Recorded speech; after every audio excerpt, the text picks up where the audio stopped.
الحمد لله الحمد لله وكفى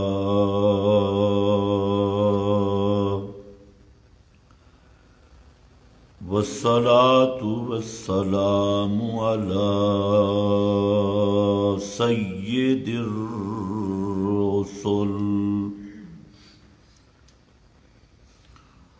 على سيد الرسل وخاتم الأنبياء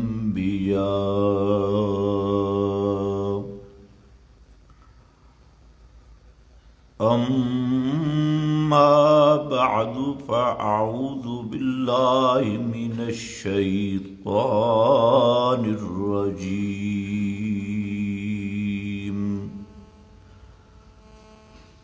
بسم الله الرحمن الرحيم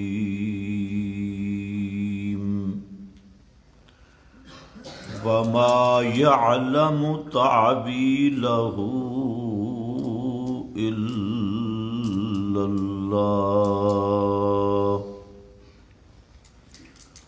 سبحان ربك رب العزة عما يصفون وسلام على المرسلين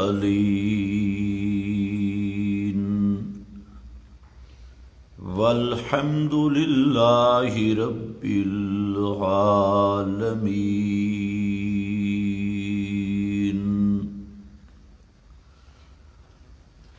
انتہائی قابل قدر بزرگوں اور بھائیوں،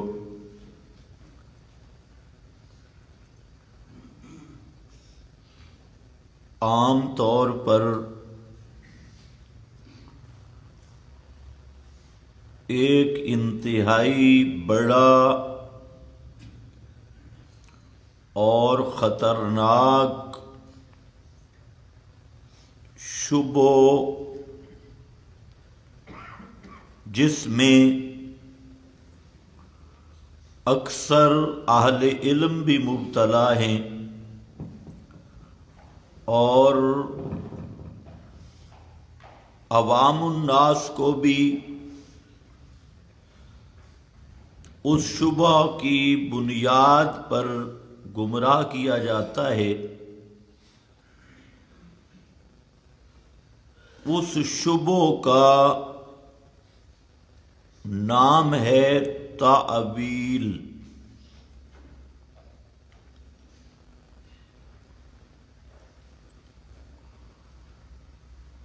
اکثر مفتیان کرام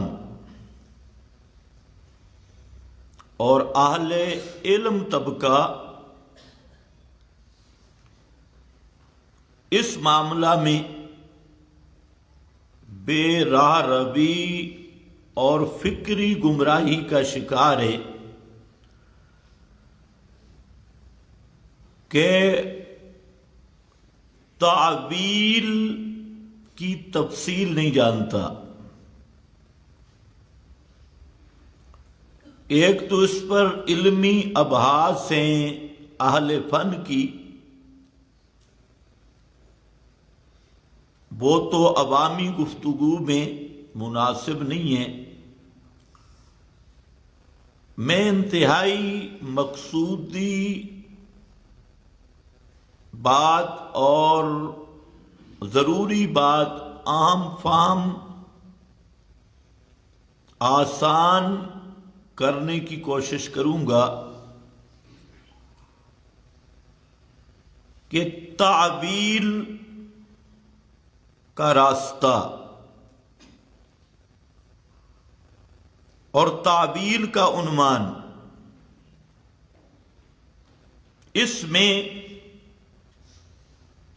انتہائی غلطی اور انتہائی گمراہ کن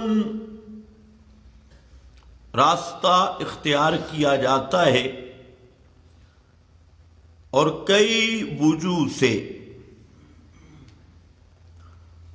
تو پہلی بات یہ ہے کہ تعویل ہوتی کہاں ہے؟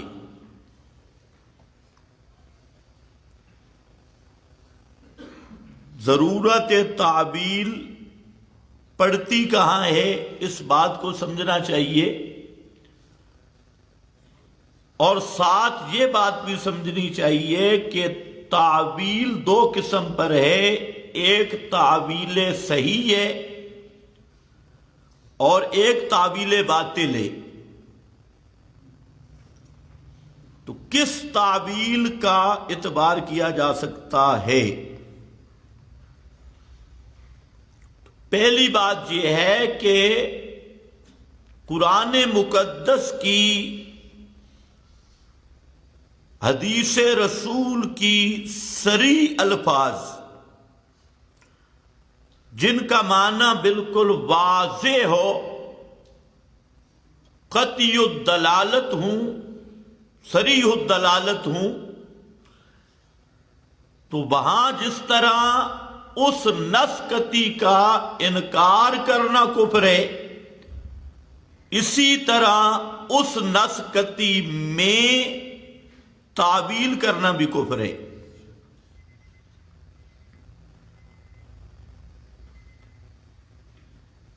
تو یہ بات ذہن میں رکھ لیں کہ نصوص صریحہ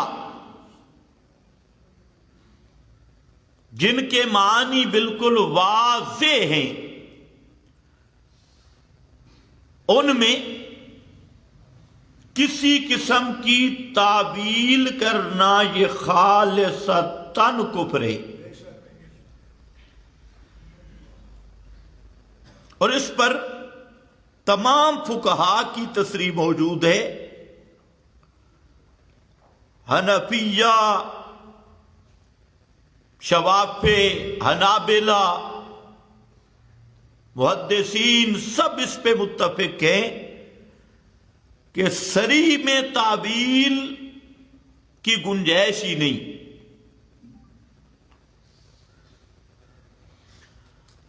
اور یہ بات بھی ذہن میں رکھ لیں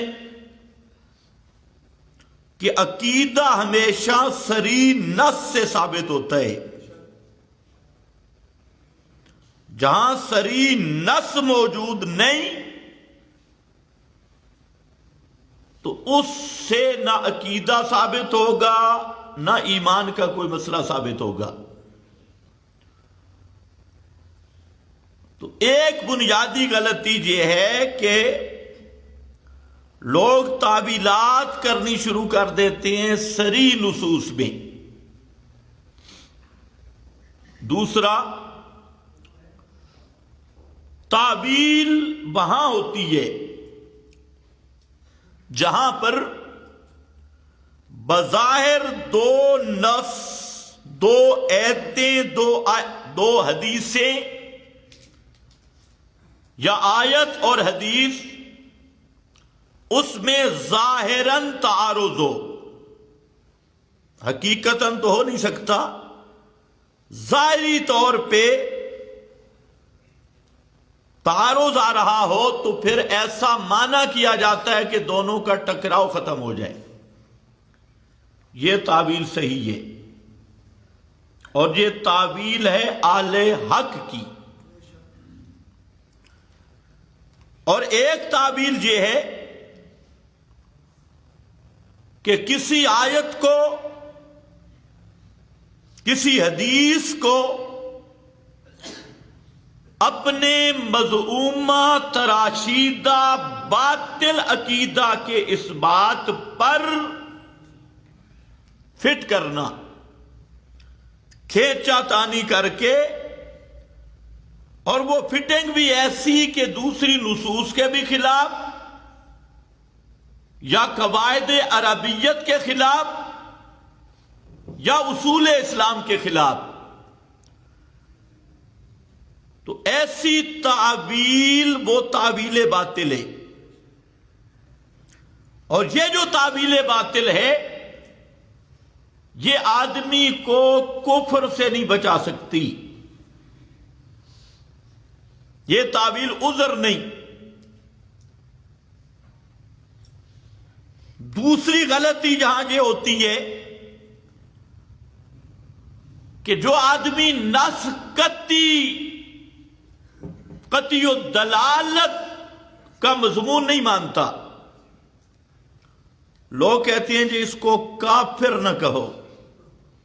کیوں؟ مفتی صاحب کہتے ہیں مؤول ہے،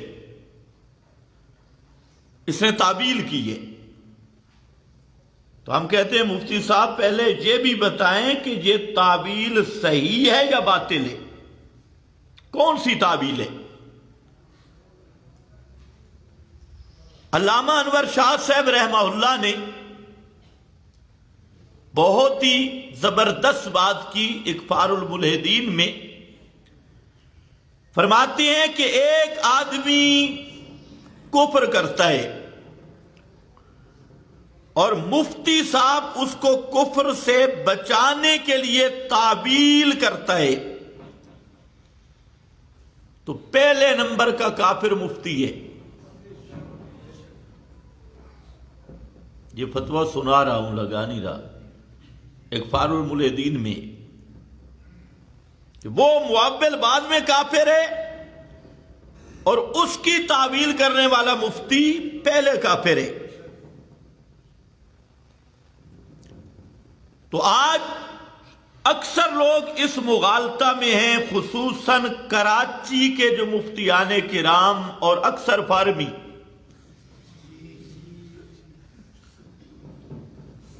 کہ کوئی جتنا مشرک ہو، کافر ہو، کہ نہیں نہیں نہیں نہیں نہیں نہیں وہ مؤول ہے، وہ تعویل کر رہا ہے۔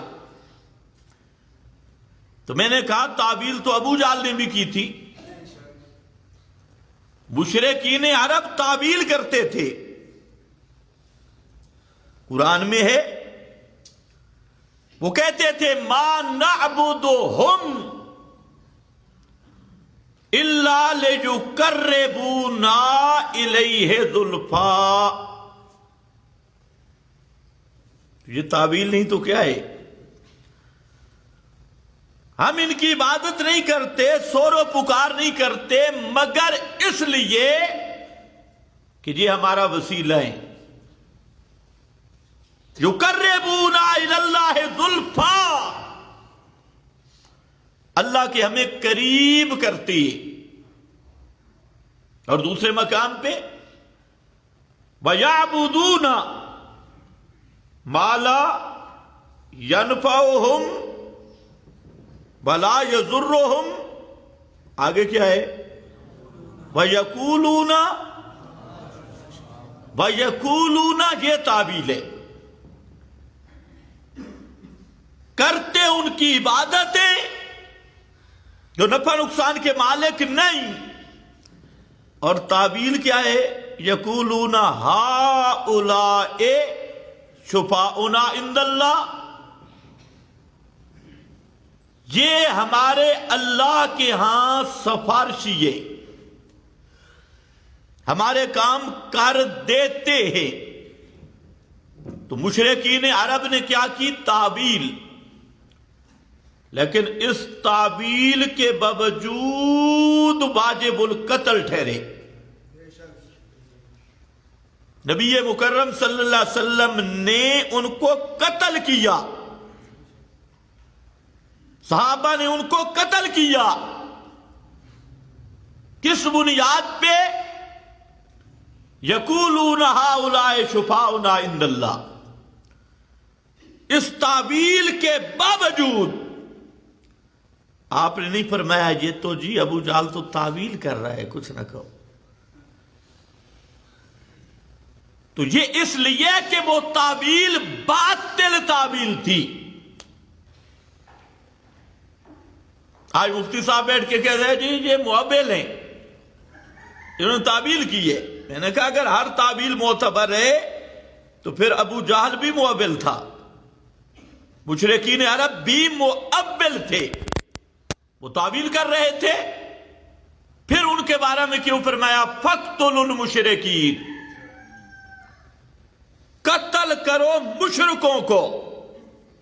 قتل کی علت بھی شرک بیان کر دی۔ فقتلوا المشرکین قاتلوا ائمۃ الکفر، زبردست کر کے فتویٰ لگایا، قاتلوا ائمۃ الکفر، کفر کے اماموں کو قتل کرو، لیڈروں کو۔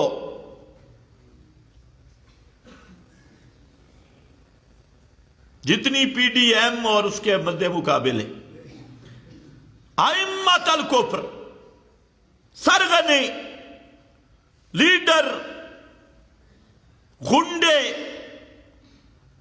کفر کے گنڈوں کو قتل کر دو۔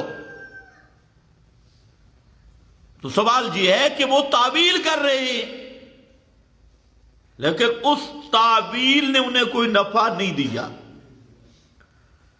اور وہ تعویل انہیں کفر سے بچا نہیں سکی۔ مرزا غلام احمد قادیانی ہے، آپ لوگوں کا کیا فتویٰ ہے؟ مسلمان تھا یا کافر؟ اونچا ذرا بولو۔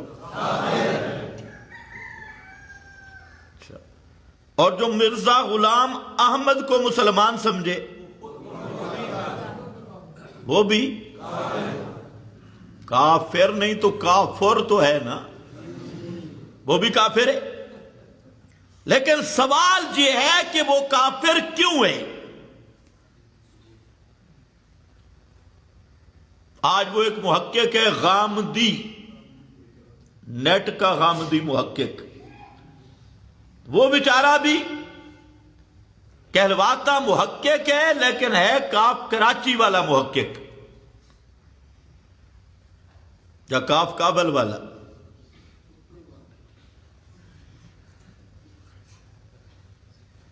پتہ شتہ کسی چیز کا نہیں۔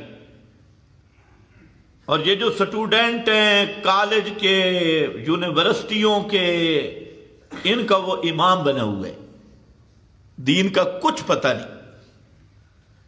وہ کہہ رہا تھا مرزا غلام احمد قادیانی کو ہم کافر نہیں کہتے، اس لیے کہ وہ تعویل کر رہا ہے، معابل ہے۔ جیسے ہم مرزا کو کافر نہیں کہیں گے، نبی بھی نہیں مانیں گے اور کافر بھی نہیں کہیں گے۔ یہ اس غامدی کی تحقیق ہے۔ اور یہی وہ ایک اور مرزا ہے جیلمی، جس کا کوئی نسب کسی کو معلوم نہیں،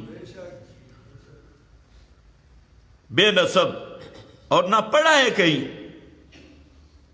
اب دین پر مصیبت تو یہی ہے نا کہ انجینئر دین کے محقق بن گئے۔ سب سے زیادہ مظلوم دین ہے۔ کوئی ماسٹر ادھر آ کر ٹریننگ کرتا ہے، کوئی ڈاکٹر، اس نے لیبارٹری دین کو بنایا ہے، کوئی پی ایچ ڈی لندن، بڑے دین سے آ رہا ہے، پی ایچ ڈی لندن تحقیقیں پیش کر رہے ہیں۔ جی مفتی صاحب ہے، جی کون ہے یہ؟ پی ایچ ڈی، پی سے پلیت اور ایچ سے الحرامی الف لام کے ساتھ، اور ڈی سے ڈاگ، پی ایچ ڈی۔ اب اس نے دین کو تختہ مشق بنایا، پی ایچ ڈی صاحب نے۔ ادھر مرزا وہ انجینئر، اس نے کہا کہ کافر دنیا میں ہے ہی کوئی نہ، جو کلمہ پڑھ لے، چاہے قادیانی ہو، چاہے جناب کوئی بھی ہو، رافضی ہو، کوئی، سب مسلمان ہیں۔ کہتے ہیں شرک بھی کرتے ہیں لیکن مسلمان ہیں، مسلمان کفر کرتے ہیں لیکن ہیں مسلمان۔ تو اس کو بھی یہی دھوکہ لگا۔ تو مرزا غلام احمد قادیانی اور اس کے حواری وہ کافر ہیں، لیکن کیوں؟ حالانکہ وہ بھی تعویل کرتے۔ میں کتابیں لینے کے لیے ربوہ گیا، مرزا کی کتابیں عام طور پہ نہیں ملتی. اس کی کتاب روحانی خزائن ہو پوری زندگی کی تصانیف ہے. تو وہاں ربوہ کی دیواروں پہ لکھا تھا انا خاتم النبیین لا نبی بعدی. اور یہ آیت بھی تھی ولاکن رسول اللہ وخاتم النبیین. ان کے دفتر میں بھی لکھا تھا. میں نے پوچھا یہ کیا ہے؟ آپ تو ختم نبوت کے منکر ہیں. انہوں نے کہا کس نے کہا منکر ہے؟ اس لیے تو ہم نے لکھا ہے. کہتے ہیں ہم ختم نبوت کے منکر نہیں. کیوں؟ کیا کہتے کیا ہو؟ کیا معنی کرتے ہو ختم نبوت کا؟ انہوں نے کہا ختم نبوت کا معنی ہے کہ آپ کی نظر نبی گر رہے. اب جو نبی آئے گا اس پہ مہر محمدی لگی ہوئی ہوگی. تو آپ کی نظر نبی گر رہے، یہ معنی کیا ختم نبوت کا. میں نے کہا وہ کیسے کہتے ہیں؟ ختم بمعنی مہر ہوتی ہے نا. عربی لغت نکال لایا کہ ختم بمعنی مہر ہے نا، نگینہ ہے نا. تو آپ نبیوں کی مہر ہے، جس پر آپ کی مہر لگے گی نبی وہ بنے گا. میں نے کہا بہت اچھا. پھر آپ پر جس نے مہر لگائی ہے تم نے اس کو مانا ہے؟ کہتے ہاں. میں نے کہا مہر میں دکھا دیتا ہوں اور مان ذرا. یا قادیانی کے بارے میں آپ کے پاس کوئی مہر ہے وہ آپ دکھائیں. میں آپ کو مہر دکھاتا ہوں. آپ نے فرمایا کہ انا خاتم النبیین لا نبی بعدی. اور ساتھ فرمایا ثلاثون دجالون یزعم انہ نبی وَأَنَا خَاتَمُ النَّبِيِّينَ. فرمایا میں نے کہا اب مہر ذرا سننا. آپ نے فرمایا میرے بعد جو نبوت کا دعویٰ کرے گا نا اس پہ مہر محمدی ہے، وہ دجال بھی ہوگا کذاب بھی ہوگا. یہ ہے مہر محمدی. اب مانو کہ قادیانی نے دعویٰ کیا تو وہ دجال بھی ہے کذاب بھی ہے. لیکن میں تو آپ کو، وہ بیچارہ خاموش ہو گیا فبہت الذی کفر. تو میں نے کہا آپ کے قادیانی کے بارے میں کوئی حدیث ہے پیش کر کے مرزا غلام احمد قادیانی مرزا گاما اس کو اللہ نبوت دے گا. میں تو آپ کو مہر پیش کر رہا ہوں کہ محمد مصطفیٰ کے بعد جو نبوت کا دعویٰ کرے گا اس پر مہر محمدی ہے دجال کذاب. وہ دجال بھی ہوگا کذاب بھی ہوگا. لیکن میں عرض کر رہا ہوں کہ اس نے بھی کیا کی تعبیر کہ ختم نبوت کا معنی بدل دیا. اور پھر یہ تعبیر کی کہ ایک نبوت ہوتی ہے حقیقی اور ایک نبوت ہوتی ہے ذلی اور بروزی. تو کہنے لگا ہم نبی کو حقیقتاً خاتم الانبیاء مانتی ہیں اور مرزا قادیانی کو ذلی اور بروزی نبی مانتی. اور مرزا نے خود بھی لکھا. تو اب سوال یہ ہے کہ تعویل تو اس نے کی ہے، یہ تعویل صحیح ہے یا نہیں؟ مفتیوں سے میرا سوال ہے کہ قادیانی تعویل کر رہا ہے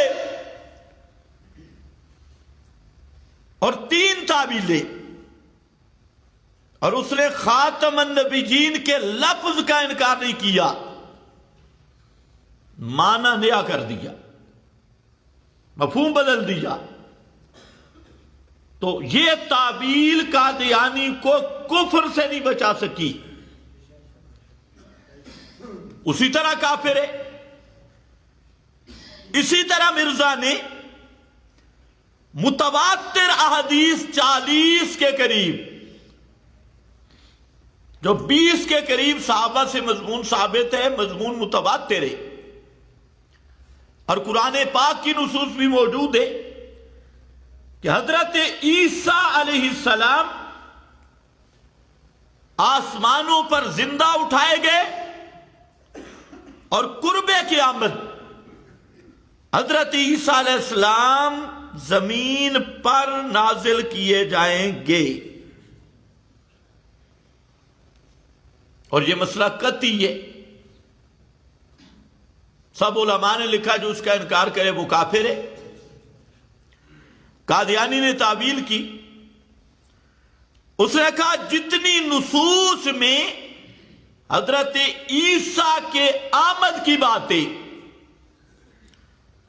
تو اس سے مراد وہ عیسیٰ نہیں جو بنی اسرائیل میں آئے تھے، اس سے مراد ہے مسیح مسیح، حضرت عیسیٰ جیسا کوئی آدمی ہوگا اور وہ میں ہوں۔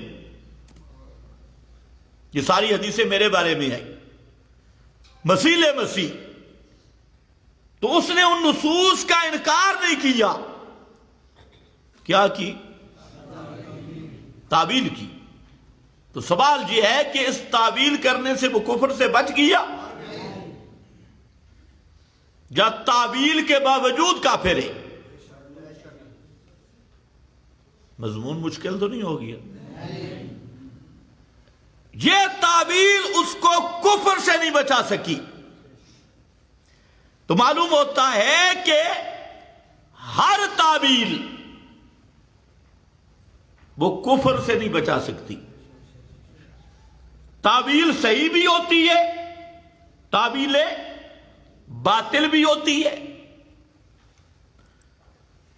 تعویل صحیح میں مثال پیش کرتا ہوں، قرآن پاک میں تِلْكَ الرُّسُلُ فَضَّلْنَا بَعْضَهُمْ عَلَى بَعْضٍ، جس آیت کا مضمون یہ ہے کہ ہم نے انبیاء میں بعض کو بعض پر فضیلت دی،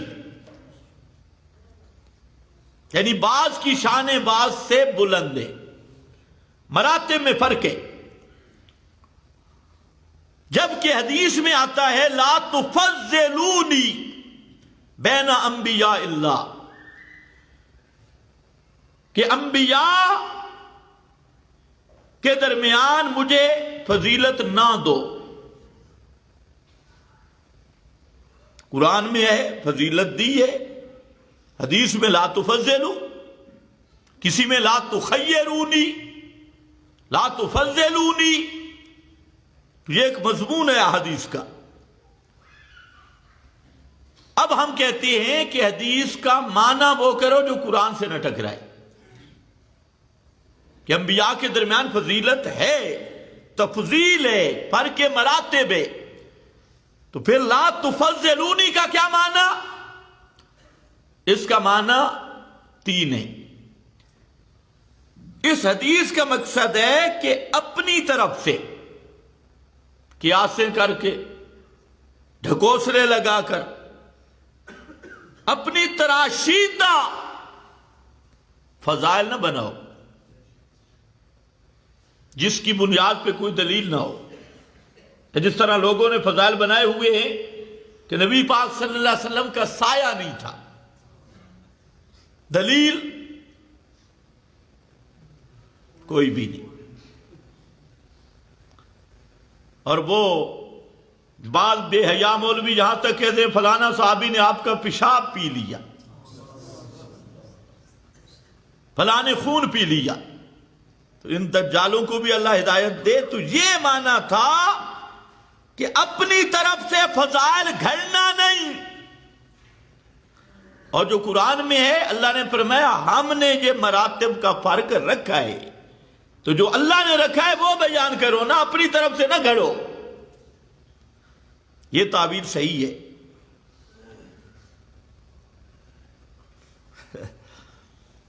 اور اسی طرح ایسی تفضیل بیان نہ کرنا کہ دوسرے نبی کی توہین ہو۔ میری شان بیان نہ کرنا کہ حضرت موسیٰ کی توہین ہو، حضرت عیسیٰ کی توہین ہو، جس طرح خطیب ماشاءاللہ بیان کر رہے ہیں۔ ایک خطیب ہے آپ کا، وہ ایک تقریر میں کہہ رہا تھا کہ سارے نبی آئے نبی پاک کی خوشخبری دینے کے لیے، اور حضرت عیسیٰ نے تو آنے میں اتنی جلدی کی کہ باپ کا انتظار بھی نہیں کیا۔ اب یہ کلمہ کفر ہے، اور یہ آپ کا خطیب ہے وکیل صاحب، خالصتاً کفر ہے۔ باپ کی انتظار بھی نہیں کیا، حضرت عیسیٰ کا باپ ہے صحیح، عجیب بات ہے۔ یہ فرمایا لا تفضلونی لا تخیرونی، یہ معنی ہے۔ یہ مثال میں نے آپ کو دی تعبیل صحیح کی۔ تعبیل صحیح وہ ہوتی ہے جو دو نصوص میں بظاہر تعارض آئے، ٹکراؤ معلوم ہو، تو جس نص کا درجہ زیادہ ہے اور جس کا کم ہے اس کو اس کے موافق کر لیا جائے معنی، ٹھیک ہے، بشرطے کہ آدمی اہل حدیث نہ ہو، کیوں نے اس نے قرآن میں تعویل کرنی ہے، حدیث میں نہیں کرنی، ایسے الٹی گنگا ہے۔ ہم کہتے ہیں قرآن محکم ہے، روایات کو قرآن کے مطابق کریں گے۔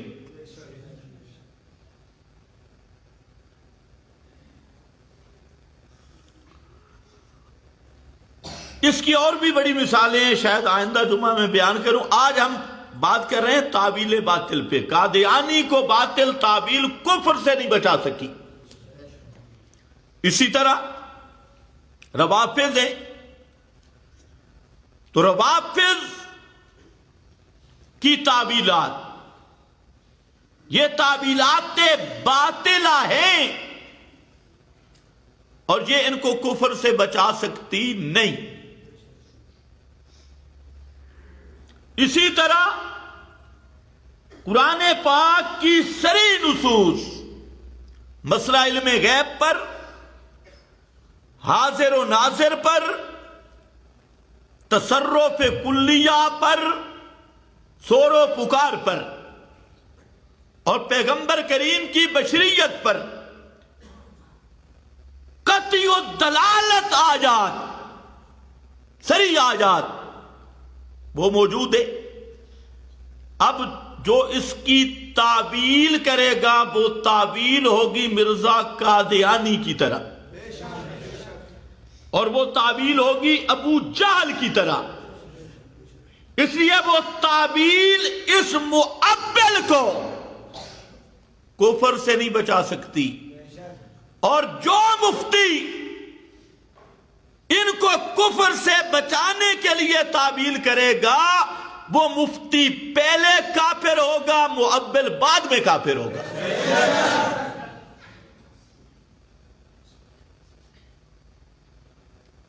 یہ بات اصل سمجھا رہا ہوں۔ قرآن پاک میں قُلْ لَا يَعْلَمُ مَنْ فِي السَّمَاوَاتِ وَالْأَرْضِ الْغَيْبَ إِلَّا اللَّهُ۔ اب اس کی کیا تعبیر کرو گے؟ قُلْ لَا يَعْلَمُ، کہ میرے پیغمبر اعلان کر دو کہ آسمان و زمین کی کوئی مخلوق لا یعلم الغیب، ہر غیب کو نہیں جانتی سوائے اللہ کی۔ جاننے والا کون ہے؟ صرف اللہ۔ اب ایک آدمی تعویل کرتا ہے اور کہتا ہے جی یہ آیت النجومیوں کے بارے میں ہے، یہ تعویل خود کفر ہے، کیونکہ یہاں نجومیوں کی بات نہیں، من فی السماوات، من فی الارض، جو زمین و آسمان کی ساری مخلوق۔ اور پھر ام المومنین حضرت عائشہ صدیقہ سلام اللہ علیہ نے واضح کر دیا، فرمایا من زعم ان محمدا یعلم الغیب فقد عازم علی اللہ الفریہ۔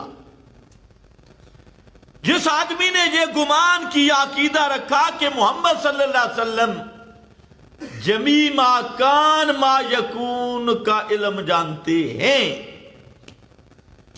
الغیب سب غیبوں کو جانتے ہیں، تو اس نے اللہ پہ بہتان باندھا ہے۔ کیوں جی؟ فرمایا قال اللہ نے فرمایا ہے قل لا یعلم من فی السماوات والارض الغیب الا اللہ، کہ اللہ نے حضرت عائشہ صدیقہ جو اہل لسان ہے اور پورا قرآن پیغمبر کریم سے سمجھا، وہ کیا سمجھی ہے کہ اس آیت میں نبی پاک داخل ہیں یا نہیں؟ داخل ہیں، اور اسی پر پڑھی، اور انہیں پتہ ہے من ہے، من عام ہے، اور پھر سماوات والارض میں انبیاء بھی ہیں، فرشتے بھی ہیں، ساری مخلوق ہے، سب کو شامل ہے۔ اب اس میں جو تعبیر کرے جی نہیں جی نہیں، یا تو نجومی مراد ہے، یا نہ تو نفی ہے ذاتی کی اور ہم قائل ہے کس کے؟ عطائی کے، تو وہ آدمی کبھی مسلمان ہو سکتا نہیں۔ اس کی یہ تعبیر باطل، اس کا دفاع کرنے والا بھی کافر، اور اس طرح کی تحریف کرنے والا بھی کیا بنے گا؟ کتنی واضح آیات۔ وہاں تو ایک ہے نا خاتم النبیین، ان لفظوں کے ساتھ ایک آیت ہے 30 پاروں میں، ولیکن رسول اللہ و خاتم النبیین، ایک ہی آیت ہے۔ ویسے ختم نبوت پر آیات 100 کے قریب ہے، لیکن ان سری لفظوں کے ساتھ ایک آیت ہے، اس میں تعویل کرے تو کافر۔ اور 50 صورتیں قرآن کی کہہ رہی ہیں کہ علم الغیب اللہ کا خاص ہے، اللہ کے سوا کوئی بھی علم غیب رکھتا نہیں۔ کبھی فرمایا عندہ مفاتیح الغیب لا یعلمھا الا ھو، غیب کے خزانوں کی چابیاں عندہ صرف اللہ کے پاس ہے۔ اللہ نے وہ چابیاں کسی کو عطا نہیں کی کہ جس کے پاس چابیاں ہوں وہ جب چاہے تالا کھول کے خزانہ لے لے۔ فرمایا مخلوقات میں کسی کو اللہ نے غیب کے خزانوں کی چابیاں عطا نہیں کی۔ ملکہ غیب دانی، صفت غیب دانی، یہ کسی کو عطا نہیں کی۔ اور پھر امام الانبیاء حضرت محمد مصطفیٰ صلی اللہ علیہ وسلم سری لفظوں میں فرمایا قل لا اقول لکم عندی خزائن اللہ ولا اعلم الغیب، اعلان کر میرے پیغمبر، میں نہیں کہتا کہ میرے پاس اللہ کے خزانے ہیں۔ اللہ کو پتا تھا نا کہ لوگوں کو قرآن سے تو کچھ نہیں ملنا، انہوں نے پیغمبر کے ذمہ لگانا ہے، پیغمبر کے ذمہ حدیثوں کے نام پہ، اس لیے انداز یہ رکھا۔ اللہ کو پتا تھا لوگ جھوٹے کذاب دجال ملا نے جھوٹی روایتیں بنانی ہیں کہ اللہ کے خزانوں کے نبی مختار ہے، اس پہ روایتیں لانی ہے، اس لیے فرمایا قل لا اقول لکم، میرے پیغمبر اعلان کر دو بھائی میں نہیں کہتا۔ اس انداز کو سمجھو، میں، لہذا کوئی حدیث پیش کرے نا تو اس کو یہ آیت سناؤ لا اقول لکم، پیغمبر سے اعلان کروایا گیا میں یہ کہتا بھی نہیں، یہ میری حدیث بن سکتی نہیں، جس میں یہ ہو کہ میں غیب دان ہوں، جس میں یہ ہو کہ میں خزانوں کا مختار ہوں۔ لا اقول لکم، یہ میں محمد کی زبان سے نہیں نکل سکتا۔ اگر تمہیں روایتوں پہ کوئی گمراہ کرے، حکایتوں پہ فلانا لے گیا فلانا فرمایا میرے پیغمبر خود اعلان کر دو کہ میرے تصرف میں رب کے خزانے بھی نہیں بھلا عالم الغیبہ، اور میں عالم الغیب بھی نہیں۔ اب اس میں کیا تعویل ہوگی بھائی؟ اب کوئی کرے تعویل نہیں جی ذاتی طور پہ نہیں تے عطائی طور پہ ہوں، تے دوسرا مفتی کہے اے جی معبل ہے تو یہ مفتی پہلے کافر ہے، معبل بعد میں کافر ہے، کیونکہ یہ تعویل جو ہے یہ تعویل باطل۔ اور باقی تمہارے ہاں جو مفتی ہے نا، تم تو مرعوب ہو کہ 4 گز کپڑوں پر انہیں باندھا ہوا ہے، پرانے کھوپوں والی اینک۔ ہمارے پاس بھی مفتی ہے امام ابو القاسم الصفار، جو امام ابو یوسف کے 2 واسطوں سے شاگرد ہیں، انہوں نے فتویٰ دیا، انہوں نے تجھے فتویٰ دے دیا کہ مجلس نکاح جمیع ما کان ما یکون کی بات بھی نہیں، کہ ایک آدمی مجلس نکاح میں کہتا ہے میں اللہ اور اس کے رسول کو گواہ بناتا ہوں، فرمایا پکا کافر ہے۔ کیوں؟ اس لیے کہ اس نے عقیدہ رکھا کہ ہماری اس مجلس کا اللہ کے رسول کو پتہ ہے۔ وَذَالِكَ كُفْرٌ، اور یہ ہے کفر۔ یہ امام ابو القاسم الصفار، اس کے بعد فتاوی بزازیہ، تاتار خانیہ، تمہارے سارے مفتیوں کا اچار ڈالیں اور ان کے سامنے رکھیں تو ان کی حیثیت ہی نہیں، یہ تو تم نے بنائے، فلانا حضرت اقدس ہے تے فلانا مفتی اعظم ہے تے فلانا شیخ الاسلام ہے تے فلانا فلانا، یہ تمہارے دیے ہوئے لقب ہیں، ما انزل اللہ بہا من سلطان، ان پہ کوئی دلیل نہیں۔ بڑا مفتی وہی ہے جو قرآن بیان کرے، قرآن سے ہٹ کے کون سا مفتی بنتا ہے بھائی؟ وہ مشتی ہے، مشکی ہے، مفتی نہیں۔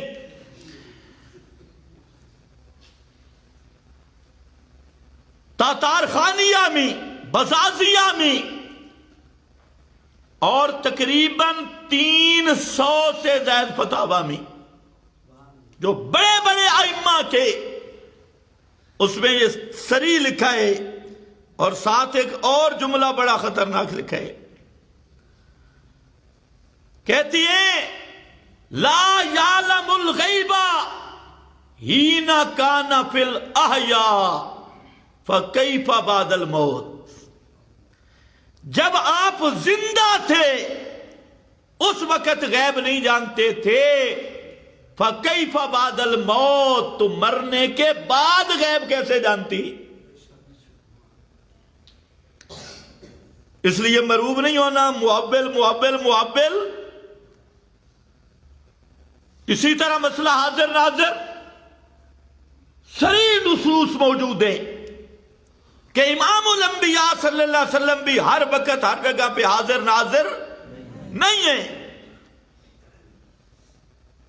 آپ 3 ادوار دیکھ لیں، ایک ہے ولادت سے پہلے کا پیریڈ، ایک ہے ولادت سے موت تک کا پیریڈ، اور ایک ہے موت سے قیامت تک کا عرصہ۔ اللہ نے تینوں میں فیصلہ کیا کہ ولادت سے پہلے، ولادت سے موت تک اور موت سے قیامت تک کسی دور میں بھی امام الانبیاء حضرت محمد الرسول اللہ صلی اللہ علیہ وسلم حاضر ناظر نہیں تھے۔ تینوں حصوں پہ صاف نصوص ہے۔ پہلے حصے پہ فرمایا ما کنت لدیہم اذ یلقون اقلامہم ایہم یکفل مریم، جب مریم کی کفالت کا وقت تھا میرے پیغمبر آپ وہاں موجود نہیں تھے۔ جب حضرت یوسف کے بھائیوں نے حضرت یوسف کو کنویں میں ڈالنے کا منصوبہ بنایا، ما کنت لدیہم اذ اجمعوا امرہم وہم یمکرون، میرے پیغمبر آپ وہاں پر موجود نہیں تھے جب موسیٰ پیغمبر پہ وحی آئی کوہ طور پر، اذا قضینا الی موسیٰ الامر، حضرت موسیٰ کی طرف وحی آئی، ما کنت بجانب الطور، میرے پیغمبر تو وہاں پر موجود نہیں تھے۔ اسی طرح یہ جتنے واقعات آدم، موسیٰ، ابراہیم، سب انبیاء کے ہم نے واقعات آپ کو بتائے، جن کے بتائے اور جتنے انبیاء گزرے ان سب کے بارے میں فرمایا تلک من انباء الغیب نوحیہا الیک، کسی ایک کے دور میں بھی آپ موجود نہیں تھے، یہ سارے واقعات آپ سے غیب تھے، ہم نے آپ کو اس کی خبر دی ہے، بتلائے ہیں وحی کے ذریعے۔ اور اس طرح کی بے شمار نصوص ہے۔ اور اسی طرح 6 مقام پہ جو آپ کی زندگی ہے وہ تو بالکل واضح ہے، آپ مکہ میں تھے، مدینہ میں نہیں تھے۔ اگر حاضر ناظر تو ہجرت کا کیا معنی، معراج کا کیا معنی، آپ کی امامت کا کیا معنی؟ اور اس طرح تو واضح نصوص۔ اور وفات کے بعد فرمایا اما نرینک بعض الذی نعدہم او نتوفینک، میرا پیغمبر 2 کام ہوں گے، یا تو ہم آپ کو دکھلائیں کہ ان پہ عذاب آئے گا، یا آپ کو موت دے دیں گے۔ یہ معنی سمجھتے ہیں؟ یا دکھلائیں گے یا دکھلائیں گے یا کیا معنی؟ موت کے بعد بھی دیکھتے ہیں، اگر موت کے بعد دیکھیں تو اس کا کیا معنی ہوگا؟ یا آپ کو دکھلائیں گے یا آپ کو موت دے دیں گے۔ تو موت کے بعد بھی دنیا کے احوال جانے تو او نتوفینک کا کیا معنی؟ ہمارے استاد تھے حضرت قاضی عصمت اللہ صاحب رحمت اللہ علیہ، جو بڑے مناظر تھے، بہترین مناظر۔ وہ جب پڑھاتے تو اس آیت پہ ایک واقعہ سناتے معنی سمجھانے کے لیے۔ وہ کہتے کہ ایک آدمی تھا، وہ بیوی سے بہت ڈرتا تھا، اللہ سب کو محفوظ رکھے۔ تو وہ آیا تو بیوی نے سالن میں نمک زیادہ ڈال دیا، اس نے چکھا اور کہتے ہیں میں بے وقوف ہوں یا، اس نے جب کہا نا یا تو اس نے چمچ اوپر کیا، تو کہتے ہیں یا میں بے وقوف ہوں یا میں۔ تو قائد صاحب کہتے تھے یہ عبارت ٹھیک ہے، کہنا کیا چاہتا تھا؟ یا میں بے وقوف یا تو، اور یہ یا میں بے وقوف چمچتا کہ یا میں بے وقوف یا میں۔ یہ بے ایمان اس طرح ایتوں کا معنی کرتی ہے، اس طرح قرآن کے ساتھ یہ مذاق کرتے ہیں، حالانکہ وہاں وفات مقابل رویت کی ہے، اور مطلب ہے 2 میں سے ایک ہوگا، یا دیکھنا ہوگا یا موت ہوگی۔ تو قرآن نے فیصلہ کر دیا کہ موت کے بعد پیغمبر بھی دیکھ سکتے دنیا کے احوال نہیں۔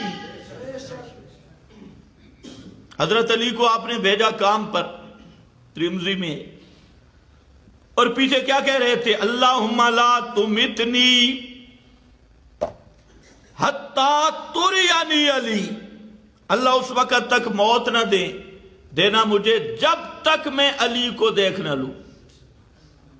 کتنی واضح حدیث کہ موت کے بعد علی میری چارپائی کے قریب بھی آ جائے، میری قبر پہ بھی آ جائے، میں دیکھ سکتا نہیں۔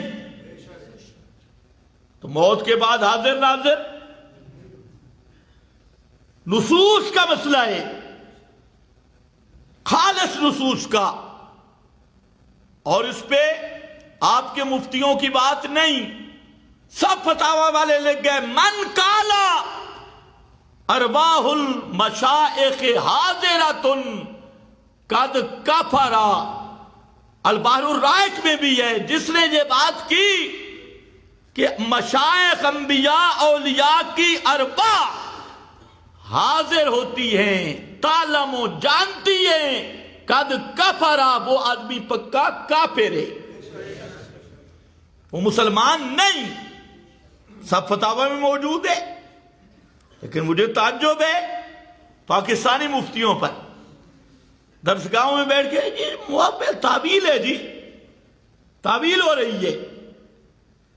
خیر، اسی طرح مسئلہ نور بشر کا کتنا واضح مسئلہ، قل سبحان ربی حل کنت الا بشرا رسولا، حل کنت الا بشرا رسولا، ترجمہ نہ بھی کرو، بشر پہلے رسول بعد میں، بشرا رسولا، قل انما انا بشر مثلکم، فرما دیجئے بشر ہونے میں تم جیسا ہوں، شان میں فرشتوں سے بھی بلند، ساری کائنات سے بلند، لیکن بشر ہونے میں تم جیسا ہوں۔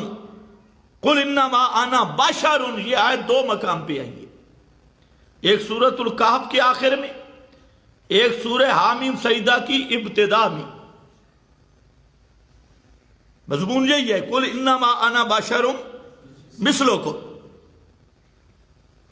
اب اس میں کوئی تعویل کرے کہ ظاہر صورت بشری میں تم جیسا ہو، احمد رضا نے جی معنی کیا، تم فرماؤ ظاہر صورت بشری میں تم جیسا ہو، لیکن جھوٹے کا حافظہ نہیں ہوتا، یہ معنی کیا سورۃ الکہف میں، اور جب حامیم سجدہ میں پہنچا تو یہ تعویل بھول گیا، وہاں کہتے آدمی ہونے میں تم جیسا ہو۔ اب ہمارا سوال ہے کہ سورۃ الکہف میں معنی صحیح ہے یا حامیم سجدہ میں آیت کا ایک ہی کلمات ہے؟ تو اب یہ اس نے تعویل، یہ تعویل اسے کفر سے بچا سکتی کہ یہ کہنا کہ اوپر سے بشر تھے، بچو بچو نور، یہ وہ یہودیوں والی تعویل بچا سکتی؟ اس کو بھی نہیں بچا سکتی، اور جو مفتی مؤول سمجھے وہ مفتی پہلے کافر اور یہ مؤول دوسر نمبر کا کافر ہے۔ یہ میری بات نہیں، علامہ انور شاہ صاحب کا میں نے حوالہ دے دیا، مفتیوں کا ہاضمہ پھر خراب ہوگا، اور جی بڑے فتوے لگائے، میں نے فتوے سنائے، اور اس میں بھی میرا فتوہ نہیں، ولی الدین العراقی، یہ وقت کا بہت بڑا امام ہے، اور اس کی سیرت پڑھو، بہت بڑا مجاہد بھی ہے۔ پہلے زمانہ میں جو علماء تھے وہ مجاہد بھی تھے، آج کل اکثریت یہ ہے جو مجاہد ہیں، جو علماء ہیں وہ کھانے کے ساتھ جہاد کرتی، کھانے پینے، اور یہی وجہ ہے کہ کلمہ حق ان کی زبان پہ نہیں آتا۔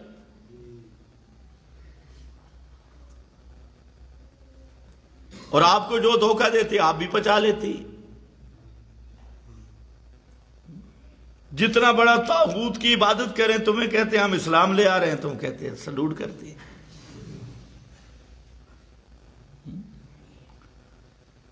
ولی الدین العراقی بہت بڑے مجاہد، اور عراق کے وہ مفتی تھے کہ سید محمود آلوسی، جن کو خاتم المفسرین کہا جاتا ہے، انہوں نے ان کا فتویٰ نقل کیا، اور ان سے پوچھا گیا کہ حضرت جی بتاؤ، ایک آدمی کہتا ہے کہ میں رسول اللہ صلی اللہ علیہ وسلم کو آخری نبی مانتا ہوں،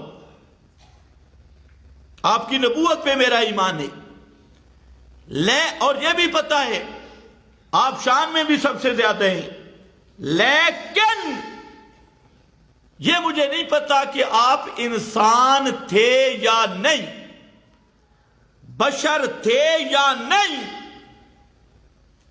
یہ مجھے نہیں پتا، تو کیا وہ مسلمان ہے؟ یہ سوال ہوا کس سے؟ ولی الدین العراقی سے، اور یہ ہمارے فتاوی میں بھی موجود ہے، تفسیر المعانی میں بھی موجود ہے۔ ابھی دیوبند بریلی نہیں بنے تھے، اور نہ یہ کراچی کے دارالعلوم بنے تھے، نہ کوڑا خٹک کے، اور نہ یہ جامع اشرفیہ تھے خیر المدارج، یہ تو کل کی پیداوار ہے۔ یہ تو ایسے جیسے وہ بہار میں آوازیں آپ سنتے ہیں، بارشیں زیادہ ہوں تو ہر طرف سے آوازیں آتی ہیں، کس کی بلا؟ ہاں، یہ تو وہی حیثیت ہے۔ نقال مجھے کہتا ہے میرے پاس خیر المدارس کا فتویٰ آ گیا۔ میں نے کہا پہلے لفظ تو صحیح کر، خیر المدارس ہے یا شر المدارس ہے؟ کہتے توبہ توبہ توبہ توبہ توبہ توبہ توبہ۔ میں نے کہا جہاں شرک کی تردید نہیں ہوتی، توحید بیان نہیں ہوتی، بدعت کی تردید نہیں، سنت کی اہمیت نہیں، تو وہ جبے پہننے سے تو خیر المدارس نہیں بنتا۔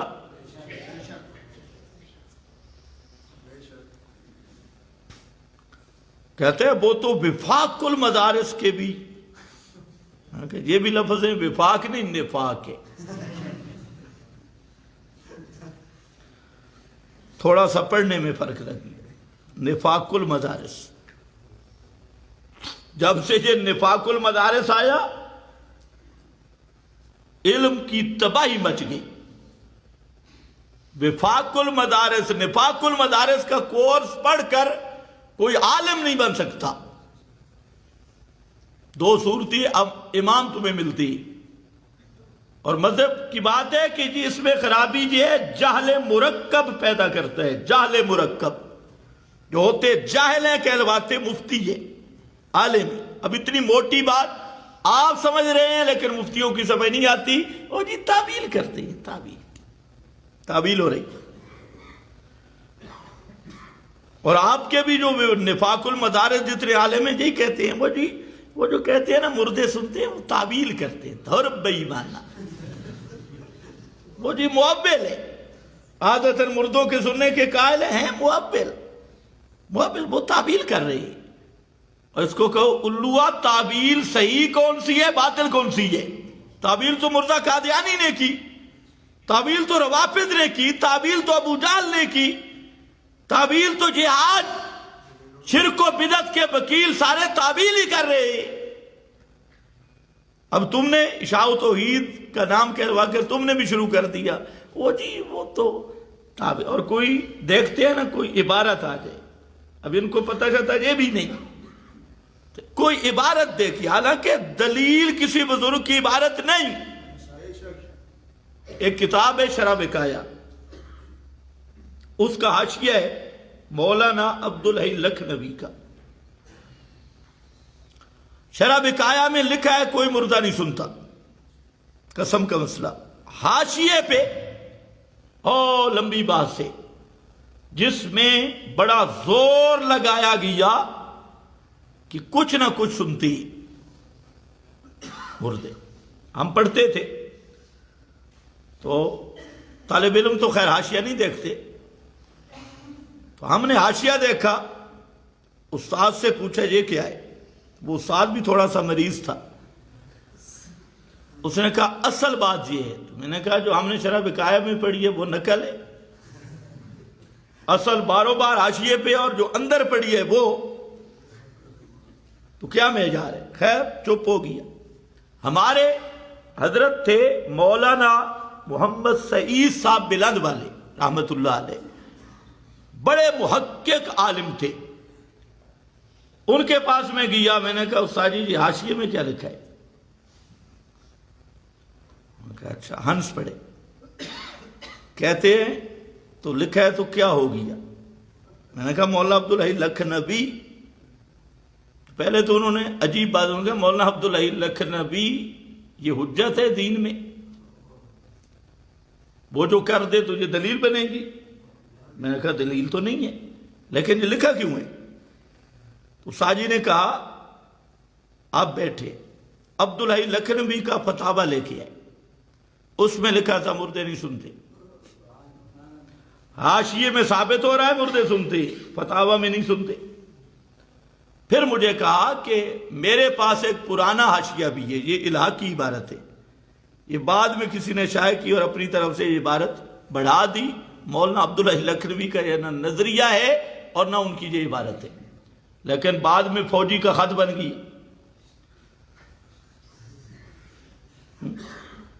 اسی طرح اب یہ جو طالب علموں کو اصول شاشی پڑھاتی ہے، اس کا جو حاشیہ لکھنے والا ہے یہ پکا بدعتی ہے، للڑ بدعتی۔ اس کی آپ دیکھیں شروع میں فہرست لکھی ہے کہ کتابیں عید میلاد النبی پر اور بکاء العینین فی شہادت الحسین ماتم کو ثابت کیا. وہ اس نے اصول شاشی پہ حاشیہ لکھا. اب یہ طالب علموں کو وہ حاشیہ پڑھاتی. اس نے بھی اوپر اصول شاشی میں لکھا ہے مردے نہیں سنتے, حاشی میں اس نے لکھا کچھ نہ کوئی سنتے, زیادہ نہیں کچھ نہ کچھ سن. اب اس کو طالب علموں کو پڑھائیں, دیکھو نا یہ حقائق کھل رہے ہیں. دور لعنت بے ایمانہ. ساتھ کہتے ہیں جی حقیقت چھپ نہیں سکتی. اس بے ایمان سے کوئی پوچھے بھئی تیرے نانی نے فیصلہ کیا یہ حقیقت ہے, حقیقت کا کیسے فیصلہ ہوگا؟ حقیقت وہ ہے جو قرآن کے ساتھ موافق ہو, جو قرآن سے ٹکرائے. ساری دنیا کے مولوی الٹے ہو کے زور لگائیں, وہ حقیقت نہیں, وہ بکواس اور جھوٹ ہے. یہ آج کل کے مفتیوں کا حال ہے. تو میں پھر طالب علموں کہتا ہوں کنز کا حاشیہ بھی دیکھو, وہی مسئلہ ہے. کنز الدقائق کا جب حاشیہ دیکھتے ہیں تو وہ احسن نانوتوی مباحث کا حاشیہ ہے. تو اگر حاشیوں کا مقابلہ کرنا ہے تو حاشیہ دیکھ لو. تو اس نے صحیح رگڑا, اس نے تو کلیب بدر ایک جزی والا بھی انکار کیا. کہتے ہیں ردت ہو عائشہ تو بے قولہ تعالی انک لا تسمع الموتى ما انت بمسمع من فی القبور. اس نے کہا اگر تو اعتراض کرے نا کہ بدر والے مردوں نے اس وقت آپ کی بات سنی تھی, تو کہتے ہیں حضرت عائشہ نے تو اس کا بھی انکار کیا, انہوں نے بھی سنی نہیں تھی. تو بعض علماء نے کہا انہوں نے سنی تھی تو یہ آپ کا معجزہ تھا, لیکن حضرت عائشہ کہتی انہوں نے بھی کوئی نہیں سنی تھی. تو یہ ہوتا ہے ان مفتیوں کا علم. تو یاد رکھو جہاں بھی انک لا تسمع الموتى تعویل کیا ہے جی, تو سنا نہیں سکتا ویسے سنتے ہیں. ٹھیک, یہ تعویل ہے. اور آگے پڑھو ولا تسمع اس ثم, بیرے کو تو سنا نہیں سکتا ویسے بیرے سنتے ہیں. کتنا بہترین معنی. اندھے کو تو دکھا نہیں سکتا اندھے دیکھتے ہیں. ایمان سے بتاؤ یہ تعویل صحیح ہے یا باطل ہے؟ یہ جو تعویل ہو رہی انک لا تسمع الموتى, تو سنا نہیں سکتا ویسے مردے سنتے ہیں, تو ہم کہتے ہیں اگو بھی پڑھنا ولا تسمع الصم الدعاء اذا ولوا مدبرین, ہووے بھی ڈوری قد. الصم جس کا قوت سماعت یہ پٹھا ہی پیدا نہیں ہوا, اور نرا بہرا, اور وہ بھی پیٹھ دے کے جا رہا ہو. سامنے تو کچھ نہ کچھ ہونٹوں سے اندازہ کرے گا, اور وہ بھی پیٹھ دے کے جا رہا ہے. تو فرمایا اور آگے انک لا تہدی العمي, آپ اندھوں کو نہیں دکھا سکتے ویسے اندھے دیکھتے ہیں. اے مولوی کا معنی یہ قرآن سے مذاق ہے یا تعویل ہے؟ یہ تعویل بھی بچا سکتی نہیں. ادھر تعویل کرے گا ان تدعوہم لا يسمعوا دعاءکم میں کون سی تعویل کرے گا؟ وہم عن دعائہم غافلون میں کون سی تعویل کرے گا؟ اور سب انبیاء اولیاء یوم یجمع اللہ الرسل فیقول ماذا اجبتم قالوا لا علم لنا, اس میں کون سی تعویل کرے گا؟ ان کننا عن عبادتکم لغافلین, اس میں کون سی تعویل کرے گا؟ کہتے جی تعویل کرتی ہے. اس لیے مفتی شیب پہلے تعویل کا فرق سمجھ. سری نس میں تعویل نہیں ہوتی, ایک. اور نمبر دو, تعویل صحیح وہ ہوتی ہے جو جمع بین النصوص کے لیے ہو, اور تعویل باطل وہ ہوتی ہے جو اپنے مذمومہ مقاصد کے لیے قرآن کا ایسا معنی کیا جائے کہ نہ قواعد عربیت اس کی اجازت دے اور نہ نصوص اس کی اجازت دے. تو ایسی تعویل کرنے والے کو محرف کہتے ہیں, معول نہیں کہتے. اور یہ تحریف جس طرح یہودیوں کا بیڑا غرق کرنے والی ہے, اس کل یہودی کو بھی بے ایمانی سے بچا نہیں سکتی. تو یہ ایک مضمون ہے, وقت بڑا کم تھا میں نے سمیٹنے کی کوشش کی، پھر خلاصہ عرض کرتا ہوں کہ تعبیل کو پہلے سمجھو کہ نص صریح قطعی دلالت میں تعبیل کرنا بھی کفر ہے، انکار کرنا بھی کفر ہے۔ پھر تعبیل وہاں ہوتی ہے جہاں قطعی دلالت صریح دلالت نصوص نہ ہوں، ظنی دلالت ہوں۔ اور پھر وہ بھی تعبیل دو طرح ہے، ایک تعبیل صحیح، اس کی میں نے مثال دے دی، اور ایک تعبیل باطل۔ تو اگر صرف تعبیل ہی بچا سکتی ہوتی نا کفر اور جہنم سے، تو ابو جہل بھی معول تھا، مرزا قادیانی بھی معول ہے، اور یہ کراچی یا مفتیان کراچی بھی معول ہیں، اور تمہارے للڑ 2 نمبر اشاعتی بھی معول ہیں۔ تو میں نے علامہ صاحب کا یہ حوالہ دیا، خاتم المحدثین علامہ انور شاہ صاحب رحمہ اللہ کا، کہ وہ کہتے ہیں کہ ایک آدمی کفر کرتا ہے اور مفتی صاحب اس کو کفر سے بچانے کے لیے تعبیل کرتا ہے، تو وہ بعد میں کافر ہے، مفتی صاحب پہلے ہے۔ اللہ ہمیں ایمان پر ثابت قدمی عطا فرمائے۔